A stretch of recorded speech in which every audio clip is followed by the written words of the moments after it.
Bien, tiro al blanco de nuevo con ustedes. Este pueblo se alegra y a la vez se apena cuando ve que a un presidente corrupto lo destituyen o lo hacen preso, lo destituyen y lo hacen preso. Es el caso de Pedro Pablo Kuczynski, presidente de Perú. Esta mañana temprano, el Congreso peruano no fue que aceptó su renuncia, él se vio forzado a renunciar con unos argumentos en lo que intentaba ocultar su responsabilidad en los hechos de corrupción, y el Congreso le dijo no, la aceptamos por la inmoralidad cometida, por inmoral lo sacaron. Pedro Pablo Kuczynski era un hombre, un economista, decían que de los economistas del sistema era uno de los más formados, preparados, un economista que estuvo moviéndose en los organismos internacionales, Banco Mundial y otros, un tecnócrata, que aparentemente tenía la imagen de un hombre de derecha, pero en fin de cuentas decente. Y así quiso presentarse cuando estalló en Perú el escándalo de Odebrecht. Ahí adoptó una pose enérgica, decidido a que se hiciera justicia, pero muy pronto se desencuadernó, porque en las investigaciones que se hicieron sobre el caso, salió a relucir que él había tenido contrato con esa empresa y había recibido soborno. Aún así, él pretendió salir bien de la situación con un acto de soborno mayor, vamos a decir, para evitar que el Congreso lo juzgara y lo destituyera. Se la ingenió para venderle a Fujimori un indulto a cambio de que la bancada fujimorista no aceptara el enjuiciamiento, el juicio político a Kuczynski. Pero pasó ese sofocón y le vino este último, porque Keiko Fujimori, que tiene una contradicción con su hermano, ha develado, su hermano, otro hijo de Fujimori, ha develado que está ha develado video evidenciando el soborno. Legisladores de Fujimoristas recibiendo el soborno enviado por Kuczynski. Ahí se le cayó todo. Y ha venido este proceso que antes que le hicieran el juicio político, él decidió renunciar, como le decía, con argumentos medios tontos, pero realmente el Congreso ha dicho, no es por inmoral que usted se va. Decía que hay alegría, porque la gente quiere ver al presidente caer cabezas gordas, y esta es una de ellas, ¿no? Pero resulta que aquí en República Dominicana no caen. Y entonces ahí viene la pena, la comparación. ¿Y por qué no caen? Porque el sistema judicial de Perú es un sistema fraccionado, vamos a decirlo así. No es que sea un sistema real, idóneo de justicia, como muchos comentaristas aquí están pregonando. Así pregonaron, mire qué presidente Kuczynski, porque no van al fondo de los problemas, no analizan las cosas con toda su propiedad. Yo inmediatamente que me dijeron, es un funcionario del Banco, alto funcionario del Banco Mundial, estaba bronco, para que ustedes vean además qué tipo de tecnócratas anidan esos organismos internacionales, el Fondo Monetario Internacional, el Banco Mundial, en el fondo ya incluso uno fue apresado por acoso sexual. Miren qué tipo de personeros salen de ahí. No que sean todos ni todas, pero para que ustedes vean que tampoco se puede confiar en eso, aparte de las políticas que imponen contra los pueblos. Entonces, ahora están alabando la justicia de Perú. No, lo que pasa es que está fraccionada. Es decir, diferentes partidos políticos influyen sobre el sistema judicial. Y entonces las contradicciones internas ayudan, como ha pasado con el tema del Congreso. ¿Qué pasa en República Dominicana? No, que en República Dominicana la cúpula del PLD, esa cúpula corrupta, corruptora a la vez, mafiosa, que es más bien una especie de corporación económico-política, ha terminado controlando todas las instituciones del Estado Dominicano, conformando una dictadura constitucional. Eso fue un proceso, pero en el 2010, con la Constitución vigente, Leonel Fernández hizo un diseño junto con asesores españoles para que esa Constitución le sirviera para conformar la dictadura institucionalizada, la dictadura constitucional e institucionalizada, que permite que el Poder Ejecutivo controle todas las instituciones del Estado, siempre que se controle previamente el mismo partido y ese presidente controlen previamente el Senado de la República. Con todos los dineros del mundo, en unas elecciones tramposas, fraudulentas, Leonel Fernández logró controlar totalmente el Senado y así ha seguido Danilo Medina. Cambió el mando, Danilo Medina ha modificado la correlación de fuerzas y ahora es el jefe de la dictadura, el capo de tutti capi es. Y entonces si controla el Ministerio Público, por ahí no pasa ningún expediente que lo pueda perjudicar a él y a los suyos. Como los suyos, como pasa con Leonel también, tienen capacidad de chantaje, tampoco lo pueden juzgar. Porque ¿cómo podían procesar a Félix Bautista sin que Leonel cayera? Y como había un pacto de las pasadas elecciones entre Leonel y Danilo, un pacto de impunidad que puede repetirse, aunque hay más contradicciones ahora, entonces las cosas se quedan ahí. Díaz Rúa, no. Terminaron disolviendo y disuelven todos los procesos. Entonces aquí es distinto. Es decir, cuando aquí se habla de presionar para lograr que la justicia, el Ministerio Público, no. Eso son instrumentos de esa gente.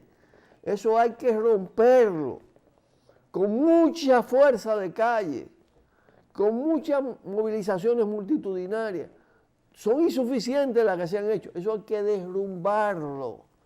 Así es la palabra, hay que hacerlos colapsar. Porque mientras tengan esos tipos manejando esas instituciones, es como la Junta Central Electoral y el Tribunal Supremo Electoral, que nadie piense, lo van a usar. Y si tienen que hacer lo que hizo el llamado Juan Orlando Hernández de Honduras, lo van a hacer, suspenden los conteos, alteran todas las votaciones y crean una situación. Aquí hay que pensar en fajarse. Entonces, está planteado el juicio de Danilo desde Marcha Verde, juicio político hacia el Congreso, a conciencia de que ese Congreso es un Congreso cómplice. Pero es importante poner en evidencia ese Congreso. Es muy importante. Y señalar que aquí hay una fuerza que está dispuesta a juzgar a Danilo Medina, independientemente de que ese Congreso responda o no responda. De que además se elabora un expediente consistente que debe ser difundido a todo el país para que sepa la fechoría que hizo Danilo Medina como presidente de la República. Así fechorías. Eso de Kuczynski es cosita alrededor de lo de Danilo. Danilo es el que recibió el soborno mayor, más de 500 millones de dólares en 2 elecciones, para favorecer la Odebrecht y para el contrato de Punta Catalina, que es un contrato viciado, sobrevaluado en más de 1.000 millones de dólares. Entonces, Claro, lo que pasa es que hay que poner en evidencia todo eso ante el país. En ese sentido, hay que también tratar de que Marcha Verde sea más audaz en eso. Si se asumió lo del juicio de Danilo, hay que asumirlo a fondo, porque no es solo un juicio por la vía institucional, es un juicio en la sociedad dominicana. Que un clamor termine haciendo lo que pasó con este señor. Es decir, el juicio de Danilo es para destituir a Danilo, no es para otra cosa. Está claro, absolutamente claro eso. Aquí es más difícil que en otros países, porque aquí el sistema judicial es compacto, el Congreso también, hay contradicciones entre ellos, pero ellos se entienden y pactan su impunidad. Fíjense que ni uno ni otro ha llevado las cosas a afectar. Es más, eso pasa con los presidentes del PRD y del PRM. Hipólito Mejía dijo, los expresidentes no pueden ser tocados en este país. Eso es un pacto de la clase dominante, de los grupos de la partidocracia corrompida, porque saben que si juzgan a uno, por ahí se va el hilo. Entonces están cerrados en banda, como se dice aquí, para impedir que realmente haya justicia. Entonces, aquí hay que tumbar ese ministerio público, tumbar ese poder judicial, y eso implica tumbar todo este andamiaje institucional corrompido y corruptor. Pausamos y volvemos.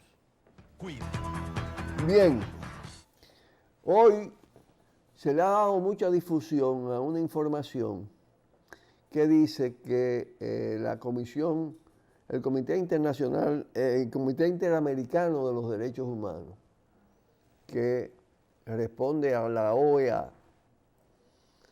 ha dado un informe en el que dice que en la República Dominicana se ha avanzado en el respeto a los derechos humanos. Generalmente, esos organismos tienen un parámetro de derechos humanos muy cuestionable. En general, yo no creo en esos organismos internacionales en general, independientemente de que puedan dar una sentencia o un informe más o menos veraz en un aspecto que en otro. Pero generalmente se van por las ramas. Y además son organismos que responden a la política de los sectores dominantes a nivel mundial y muy especialmente de Estados Unidos, y entonces dan informes sesgados en lo que discriminan. Si hay una política contra Venezuela, ahí esos informes cargan sobre Venezuela. Si es contra Cuba, cargan contra Cuba, y así. Pues ahora parece que le tiraron un caramelito, una flor, a Danilo Medina, que es una flor mentirosa esa. Es mentirosa frente al país, porque hay que desmontar las mentiras. Porque cuando usted ve lo que pasa aquí en materia de derechos humanos, si va a una definición de todo el tema de las diferentes generaciones de derechos humanos, vertientes de derechos humanos, que no son solo las libertades públicas, el derecho a hablar, la libertad de prensa, que por demás ellos la analizan desde el punto de vista del capitalismo. La libertad de prensa se reduce a la libertad de empresa, porque los dueños de los grandes periódicos, en fin de cuentas, trazan pauta para publicar lo que quieran y además le dan predominio a determinadas informaciones. Eso está manipulado. Eso no es una verdadera libertad de prensa, pero no solo eso, sino que aquí, cuando usted coge, por ejemplo, el tema de los emigrantes, y específicamente emigrantes haitianos y haitianas, se va a encontrar con múltiples formas de negación de derechos humanos, en términos del salario que reciben, en términos de las posibilidades de seguridad social, en términos de los derechos laborables, en términos de las formas de vida. ¿Usted cree que se puede hablar de respeto a los derechos humanos a la cantidad de trabajadores de la construcción, dominicanos y haitianos, pero sobre todo haitianos y haitianas, que viven en la construcción que están haciendo, sin sanitarios, sin las menores condiciones de vida, durmiendo en el piso, en fin? El tema, por ejemplo, del derecho a la vivienda para el país, si aquí hay un déficit de vivienda de más de 1 millón, que afecta a más de 4 millones de habitantes del país. Y cuando hablamos del tema de salud pública, ¿qué pasa con el llamado seguro, en el seguro social, en la seguridad social con el seguro subsidiado?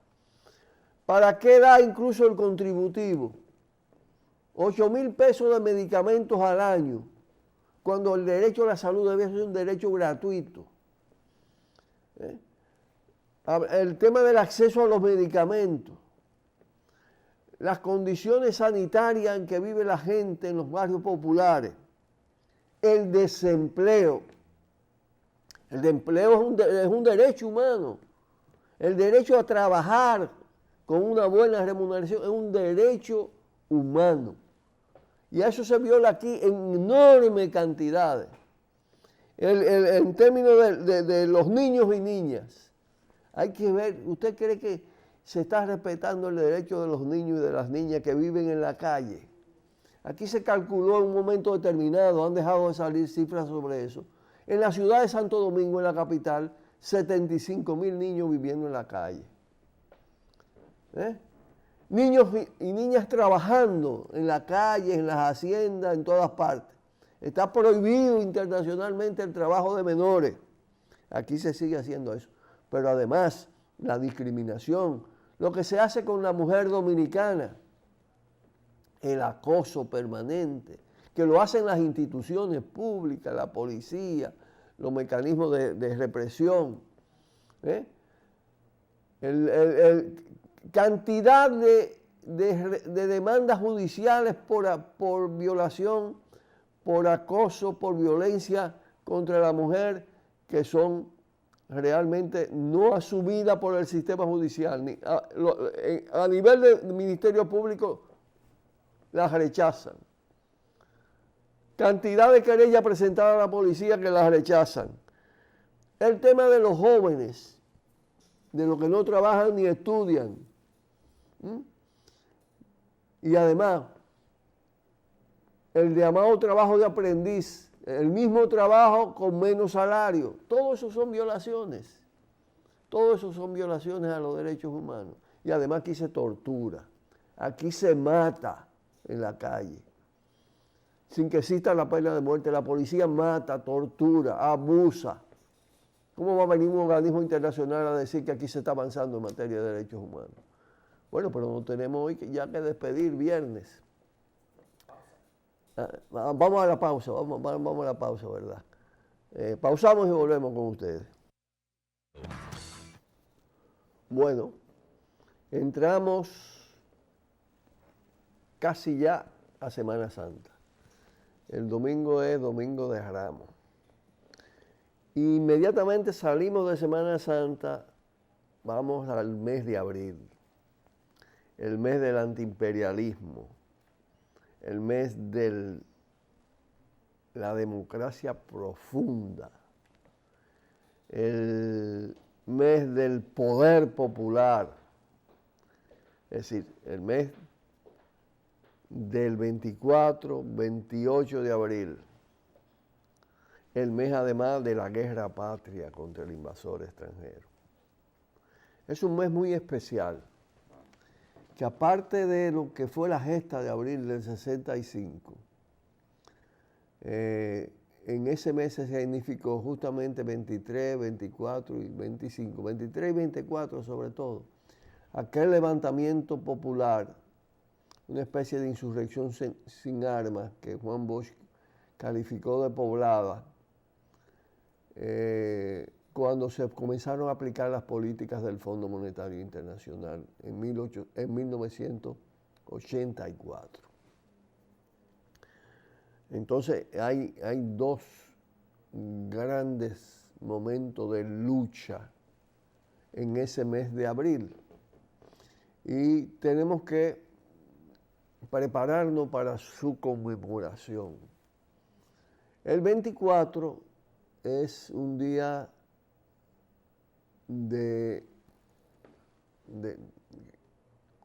yo podría decir que se conmemora un momento estelar de la historia dominicana, porque fue el levantamiento que terminó prácticamente con un triunfo. Si las cosas se hubieran quedado dentro del territorio nacional, de las fuerzas internas, la insurrección de abril, en cuyo proceso Camaño se convierte en el líder de esa insurrección, triunfó.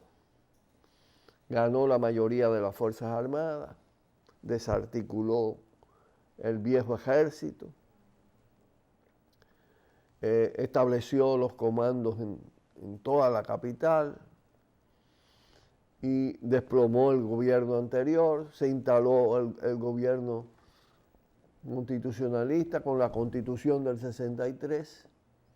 Lo que trunca ese proceso, lo que corta ese proceso, es la invasión militar de la principal superpotencia del mundo en ese momento. Con todo ese poderío militar impide. Por eso hay entonces una relación en lo que el 24 es el ascenso del proceso, el 28 es cuando ese ascenso es enfrentado por las tropas extranjeras y se va produciendo un repliegue progresivo de la insurrección. Entra la insurrección a la defensiva, cercada por las tropas norteamericanas, y aunque fue una resistencia heroica y no pudieron derrotarnos, hubo que hacer negociación. Finalmente se impone la contrarrevolución que tenemos todavía arriba. Ese es un proceso inconcluso. Vamos a hablar de esto en este mes que viene y le damos un fuerte abrazo ahora de Tiro al Blanco hasta la próxima semana, que vamos a tener una programación también especial aquí en Tiro al Blanco. Un fuerte abrazo y hasta el próximo lunes. Buenas tardes. Por el multimedio Tiro al Blanco, bajo la coordinación y participación de Narciso Isa Conde. La verdad sin dobleces, para hacer realidad los ideales del coronel Camaño y el inmenso Che Guevara. Cuidado, Tiro al Blanco.